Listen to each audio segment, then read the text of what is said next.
Hello brothers, నమస్తే. Welcome back to our YouTube channel. Right, మనం మానసిక రోగాలకు సంబంధించి సైకలాజికల్ ప్రాబ్లమ్కి సంబంధించి 2 వీడియోలు గతంలో చేసుకున్నాం. Bipolar disorder, 2 multi personality disorder.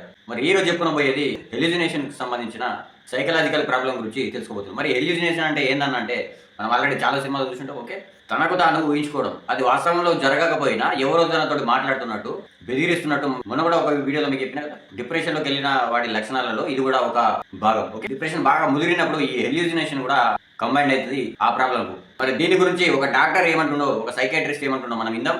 Plus అదే కాకుండా నా రియల్ లైఫ్ సంఘటనలో ఇట్లాంటి పర్సన్ నేను చూసిన, అది ఎవరో కాదు, మా నాన్న. ఓకే, మా నాన్న కూడా ఆల్మోస్ట్ నేను 5 ఇయర్స్ ఇంటెత్లో ఉన్నప్పుడు, 5 ఇయర్స్లో ఉన్నప్పుడు డిప్రెషన్లోకి వెళ్ళిపోయాడు. కుటుంబ పరిస్థితుల వల్ల, ఆ గొడవల వల్ల ఏదో సాధించాలని చెప్పేసి మంచి వ్యక్తిగా ఎదిగి, ఏ చెడు అలవాట్లు లేకుండా ఎదిగి బతకాలనుకున్న మా నాన్న మైండ్ సెట్కు ఎగ్జాక్ట్గా వ్యతిరేకమైన సిచ్యువేషన్స్ జరిగేసరికి డిప్రెషన్లోకి వెళ్ళిపోయాడు. అన్న, మీ నాన్న డిప్రెషన్లోకి వెళ్ళిపోయినట్టు నీకు ఎప్పుడు తెలిసింది? నీకు చిన్న ఉన్నప్పుడు తెలియలేదా అని అంటే తెలియలేదు. ఓకే, అప్పుడు చుట్టుపక్కల మనకు అందరూ చదువుకుని సన్నసులే కాబట్టి ఏమంటారు, ఈ సైకలాజికల్ ప్రాబ్లమ్స్ గురించి వాళ్ళ జ్ఞానం అనేది లేదు. ఓకే, కుటుంబ సభ్యులకు కానీ, మిగతా వ్యక్తులకు కానీ, చుట్టుపక్కల ఉన్న వ్యక్తులకు కానీ ఈ సైకలాజికల్ మానసిక రోగాలకు సంబంధించి జ్ఞానం అనేది ఉండదు. ఆల్మోస్ట్ పల్లెటూళ్ళలో అయితే అస్సలు ఉండదు. వాళ్ళు ఏమనుకుంటారు, చేతబడి అని చెప్పేసి అనుకుంటారు. ఎవడైనా సరే సమస్యతో బాధపడి వాడు సడన్గా ఉండడానికి పిచ్చి పిచ్చిగా బిహేవ్ చేస్తుండు, వాడి దిమాగ్ ఖరాబ్ అవుతుంది, అదే సమస్యను తలుచుకుంటూ బాధపడుతున్నా అంటే ఆయనకి ఆల్మోస్ట్ చేతబడి చేసిన అని చెప్పేసి అంటారు. మనం ఆల్రెడీ నేను ఆ వీడియోలో మీకు చెప్పిన. ఇట్లాంటి సిచ్యువేషన్ ఉన్నా కూడా వాడు ఇంకా ఆయన అటు దింపి ఇటు దింపి అదైంది ఇదైంది అని చెప్పి కొన్ని ప్రయోగాలు చేసి ఆ జీవితాన్ని సంకనాగిస్తారు. ఓకే, ఆయనకి లేని అనుమానాలను క్రియేట్ చేసి ఇంకా జీవితాన్ని సంకనాగిస్తారు. అదేవిధంగా మా నాన్న జీవితం కూడా అయిపోయింది. ఓకే, ఆల్మోస్ట్ నేను 5 ఇయర్స్ నుంచి చూస్తూ ఉన్నాను. ఆల్మోస్ట్ ఇప్పుడు నాకు 28 ఇయర్స్, అంటే ఆల్మోస్ట్ 22 సంవత్సరాల నుంచి మా నాన్న డిప్రెషన్లో ఉన్నాడు. ఈ హెల్యూజినేషన్ ప్రాబ్లం కూడా మా నాన్నకు ఉంది. ఈ హెల్యూజినేషన్ ప్రాబ్లం ఉందని చెప్పేసి డాక్టర్కు కన్సల్ట్ అయిన బ్రదర్ అంటే లేదు. ఓకే, ఇప్పుడు నాకు అర్థమవుతుంది. ఎప్పుడైతే నేను డిప్రెషన్లోకి వెళ్ళిపోయినప్పుడు అప్పటి నుంచి నాకు డిప్రెషన్కి అర్థం కూడా తెలియదు మనం. ఓకే, వీళ్ళందరూ చేతబడి మీ నాన్నకి చేతబడి చేసి అని అంటా ఉంటే అది ఉంటుందా లేదా మనకు తెలియదు. దాని పెద్ద రోక్ లేదు. మరి చేసేవాడు అయితే కుటుంబాన్ని మొత్తం లేపేస్తాడు కదా, ఒక్కరికి చేసి ఇడిసాడు ఎందుకు? ఆ పాయింట్ ఆఫ్ వ్యూ ఆలోచిస్తుంది. ఏదో సమస్య గురించి బాధపడుతుండు అని చెప్పేసి ఆలోచిస్తుంది తప్ప దానికి రీజన్ ఏంటంటే అది మానసిక రోగం అని నాకు కూడా తెలియదు. మరి ఎప్పుడు తెలిసిందంటే, నేను పోయి ఆ డిప్రెషన్లో 7 సంవత్సరాలు గడిపి, ఒక సమస్యతో బాధపడి 7 సంవత్సరాలు డిప్రెషన్లో గడిపినప్పుడు, దాని నుంచి బయటకు వెళ్ళేటప్పుడు ఎప్పుడైతే ఈ మానసిక రోగాల గురించి తెలుసుకోవడం మొదలుపెట్టినో అప్పుడు నాకు అనిపించింది, మా నాన్న పోయింది డిప్రెషన్ 20 అని చెప్పేసి. వీళ్ళు చేతబడి అనుకుంటున్న విషయం కాదు, మా నాన్న పోయింది డిప్రెషన్లో అని చెప్పేసి నాకు అప్పుడు అర్థమైంది. ఈ విధంగా సంకనాకిస్తారు జీవితాలు. ఆల్మోస్ట్ నన్ను కూడా అదే విధంగా చేసిరు, అటు ఇటు తిప్పడానికి ప్రయత్నం చేసిరు. కానీ ఇవన్నీ మనం నమ్మే వ్యక్తులం కాదు. ప్లస్ మన సమస్య దేంతో బాధపడుతున్నామో మనకు తెలుసు కాబట్టి వీళ్ళకు నేను చెక్కాలి. నేను చెక్కినప్పుడు నన్ను కూడా ఆల్మోస్ట్ పిచ్చోని చేసేస్తుండే కాబట్టి అసలు చేతుల నుంచి తప్పించుకుని బయటకు అనేది వచ్చేసింది. ఇవి ఇంత డేంజర్ ఉంటాయి మానసిక రోగాలు. ఇదే కాదు, ఇంకా దునియా రకాల మానసిక రోగాలు ఉంటాయి.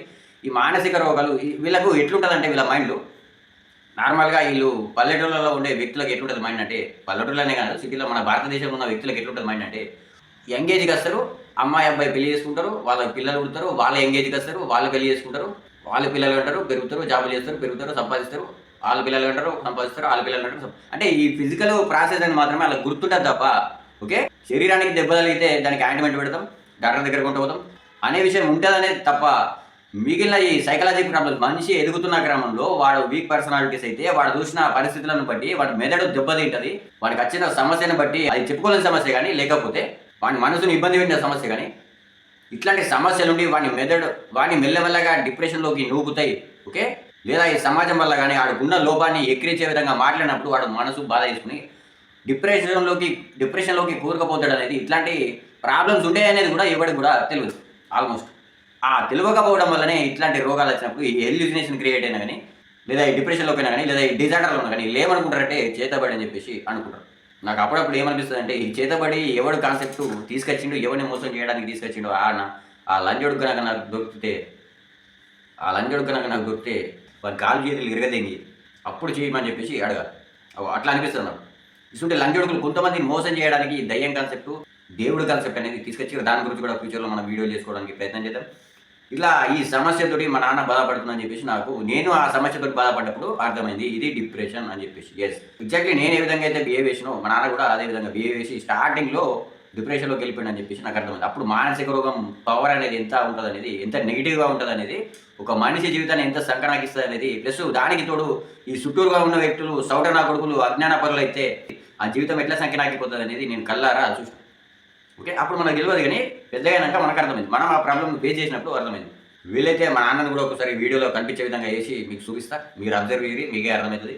ఒక మనిషి మానసిక సమస్యలతో బాధపడితే ఏ విధంగా తయారవుతాడు అనేది మీకు అర్థమవుతుంది. ఆల్మోస్ట్ మంచి వ్యక్తులే, మంచిగా బతకాలనుకున్న వ్యక్తులే ఆల్మోస్ట్ ఏజ్కి వచ్చేసరికి డిప్రెషన్లోకి వెళ్ళిపోతారు. ఓకే, ఏదో ఒక కుటుంబంలో ఆడు చిన్న ఉన్నప్పటి నుంచి లొల్లిలో చూస్తారు. అరే ఇట్లా బతకద్దురా, ఇవన్నిట్లా నుంచి బయటపడాలి, నా కుటుంబాన్ని బాగా చేసుకోవాలి ఆర్థిక పరంగా అని చెప్పేసి ప్రయత్నాలు ఎవడైతే చేస్తారో, ఆ ప్రయత్నాలు చేసే క్రమంలో ఇట్లాంటి కుటుంబ సభ్యులు డైలీ తన్నుకొని గుద్దుకొని ఉండే ఇట్లాంటి సౌటన కొడుకులు కనుక ఉంటే ఎవడైనా డిప్రెషన్లోకి వెళ్ళిపోవచ్చు. ప్లస్ దానికి తోడు ఈ చుట్టూ ఉన్న సమాజంలోని మనుషులు అజ్ఞానపరులు సౌటలన్యుడుగులు అయితే ఆల్మోస్ట్ ఇదే పరిస్థితి అవుతుంది. ఎవరిదైనా సరే పిచ్చోని చేసి కూర్చొని పెడతారని ఆయనకు వచ్చింది ముత్తమంత రోగం అయితే దాన్ని పెద్దగా గెలికి పెద్దగా చేసి ఆ అనుమానాలు ఏ అనుమానాలు క్రియేట్ చేసి సంకనాగిస్తారని జీవితాన్ని. జస్ట్ నేను కూడా బలయ్యేటోని, కానీ బతికిపోయినా, ఎందుకంటే మన సమస్య అనేది మనకు తెలుసు. రైట్, ఇక విషయానికి వస్తే ఒక సైకాట్రిస్టు ఈ సమస్య గురించి ఏం చెప్పిండో మనం ఎగ్జాంపుల్లో చూద్దాం. ఓకే, కర్ణభ్రాంతులు లేదా ఆడిటరీ హాలుసినేషన్స్ అని టెక్నికల్గా చెప్పుకోవచ్చు.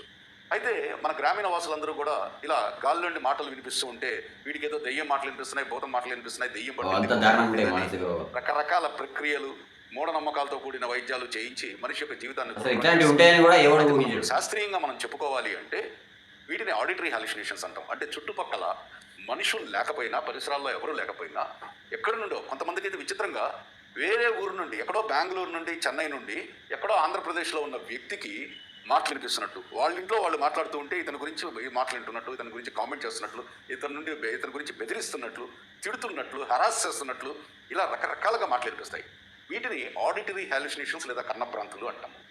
వీటిల్లో కూడా ఒక వ్యక్తి మాట్లాడినట్టు, లేదా ఇద్దరు వ్యక్తులు మాట్లాడినట్టు, ఇద్దరు కన్నా ఎక్కువ మంది మాట్లాడినట్లు, కొంతమంది పొగిడినట్లు, తిట్టినట్లు, బెదిరించినట్లు, చంపేస్తాం అన్నట్లు రకరకాలుగా వినిపిస్తూ ఉంటాయి. ఇది మామూలు మనుషుల్లో ఇలా ఈ ఆడిటరీ హాలుసినేషన్స్ ఉండవు. ఓన్లీ మానసిక రుగ్మతలైన స్కిజోఫ్రీనియా, సైకోసిస్, ఫంక్షనల్ సైకోసిస్, ఆర్గానిక్ సైకోసిస్, మరియు ఇంకా చెప్పాలంటే ఈ డ్రగ్స్ వల్ల మనకు ఈ ఆల్కహాల్ విత్డ్రాయల్ ఎఫెక్ట్స్, డెలీరియం ట్రెమెన్స్, లేకపోతే ఎల్ఎస్డి వల్ల, కొన్ని నార్కోటిక్ డ్రగ్స్ వల్ల ఇలా హాలుసినేటరీ బిహేవియర్, హాలుసినేషన్స్ ఏర్పడటం అనేది మనం చూస్తూ. మరి మామూలు మనుషుల్లో ఇలా ఉంటాయా, ఇలా కర్ణభ్రాంతులు ఎప్పుడైనా ఉంటాయా అంటే, ఈ నిద్రపోయే ముందు జస్ట్ అలా నిద్రలోకి వెళ్తున్నాం అన్నప్పుడు వినిపిస్తాయి కొంతమందికి. హిప్నోగ్యాగిక్ హాలుసినేషన్స్ అంటాం. నిద్ర లేచే ముందు కొంతమందికి వినిపిస్తాయి, ఏవో మాటలు వినిపించినట్లు. హిప్నోపాంటిక్ హాలుసినేషన్స్ అంటాం. ఇది మాత్రమే మామూలు మనుషులకి వినిపించే మాటలు తప్ప, ఇక మెలకుగా ఉన్నప్పుడు వినిపిస్తున్నాయంటే అతనికి ఏదో ఒక మానసిక రుగ్మత, లేదా న్యూరలాజికల్ డిజార్డర్, లేదా డ్రగ్ అడిక్షన్, ఏదో ఒక ప్రాబ్లంతో వినిపిస్తున్నాయని అర్థం చేసుకోవాలి. ఇది దెయ్యం పట్టింది, గాలి నుండి వస్తున్నాయి, భూతం పట్టింది కాదు. ఈ ఆడిటరీ హాలుసినేషన్స్ సైకోసిస్ అనే జబ్బులో, రుగ్మతలో వస్తున్నాయి. దీనికి చక్కటి వైద్య చికిత్స అంటే నిర్ధారించాలి ఫస్ట్.